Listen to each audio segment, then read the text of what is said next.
See it? Yeah, there's a movie about the actual escape from Alcatraz. These guys had made a papier-mâché model of their face, put some pillows and threw a blanket over it, and the guards, when they would go to check, thought these guys were still in their bed. Meanwhile, they had tunneled a hole through the wall of the cell. Frank Morris and the brothers Clarence and John Anglin, who made it out of the prison in June of 1962, were never seen again. Nobody knows for sure whether they made good on their escape or drowned in the attempt.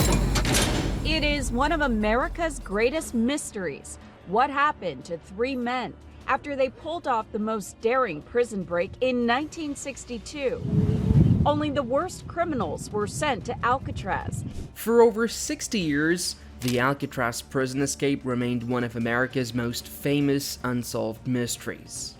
Many believed the three men who vanished from the high-security island prison in June 1962 had drowned in the freezing waters of the San Francisco Bay. Others were convinced they survived and quietly disappeared into new lives. Books, films, TV shows, and countless investigations followed over the decades. But in 2025, new evidence has finally put an end to the speculation. And the truth is much stranger and more disturbing than anyone ever expected.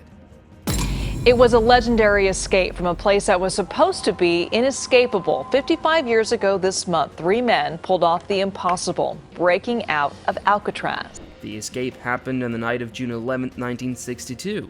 Three inmates, Frank Morris and brothers John and Clarence Anglin, vanished from their locked cells. Frank Morris was highly intelligent, reportedly with an IQ above 130, placing him in the top 2% of the population. The Anglin brothers were experienced bank robbers who had tried to escape other prisons before. Together, they planned and carried out an escape that would capture the attention of the entire world. They worked slowly and quietly for months, digging holes behind the vents in their cells using spoons and bits of metal. They hid the holes from cardboard and used noise from an accordion to cover the sounds of scraping. Behind their cells was a narrow utility corridor, and at night, they would climb through the holes and work on their escape plan. They collected over 50 raincoats and turned them into a makeshift raft, and life vests using heat from hot pipes to seal them. They even built dummy heads from soap, toilet paper, and hair from the prison barber shop to fool the guards during their night checks. On the night of the escape, they climbed through their holes, reached the roof, and slid down a drain pipe to the ground. They carried the raft and supplies to the shoreline and disappeared into the water. The next morning, the guards found the dummies in the beds. The alarm was raised, but by then, the men were gone. A massive search followed involving the FBI, Coast Guard, and local police. They found parts of the raft and a paddle near Angel Island, along with a wallet holding family pictures belonging to one of Anglin brothers. But no bodies were ever found. The official story from the FBI was that they drowned. The water was cold, the currents strong, and the swim to shore extremely difficult, but many people weren't convinced. Over the years, rumors and strange evidence kept the mystery alive. The Anglin family received unsigned Christmas cards. A photo surfaced in the 1970s showing two men in Brazil who looked like the brothers. Their mother received flowers every year on Mother's Day, always with no name attached. And in 2018, a letter arrived at a San Francisco police station. The writer claimed to be John Anglin. He said they had survived. Frank had died in 2008, Clarence in 2011, and he was now sick with cancer and willing to turn himself in if he got medical help. The FBI tested the letter, but the results were unclear. It wasn't confirmed or denied, and so the story lived on. Then, in early 2025, everything changed. A private engineering company was doing a routine underwater scan near the Golden State Bridge. They were mapping the seafloor to prepare for construction, and during the scan, they found something strange about a mile from Alcatraz. It looked like a large metal box buried in the seafloor at about 60 feet deep. At first, they thought it might be part of an old ship or a military container, but the shape was too perfect, too clean. The area didn't match any known records of sunken equipment or wreckage. Divers were sent to check it. The water was murky and the currents dangerous, But after a few trips down, they confirmed it was a sealed rectangular structure made of metal. It had riveted seams and a locking system. It looked like it had been there for decades. There were no official reports of anything like it being lost in that part of the bay, so the team stopped work and informed the authorities. Soon, the recovery barge was brought in and the object was pulled to the surface. What happened next shocked everyone. When they opened the box, they found 3 bodies inside.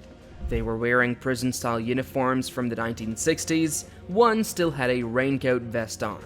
Another held a small handmade lantern, and the third had a torn scrap of paper in his hand. On it, in shaky handwriting, were the words, "We made it, but we can't leave." DNA tests confirmed what many had suspected for decades. The bodies were Frank Morris, John Anglin, and Clarence Anglin. The escapees had not drowned, nor had they run away to another country. They had somehow ended up sealed inside this box under the bay.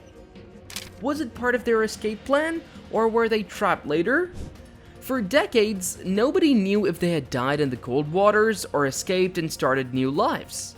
Many people believed they drowned, while others thought they went to South America or hid somewhere in the US, but no one had proof until now.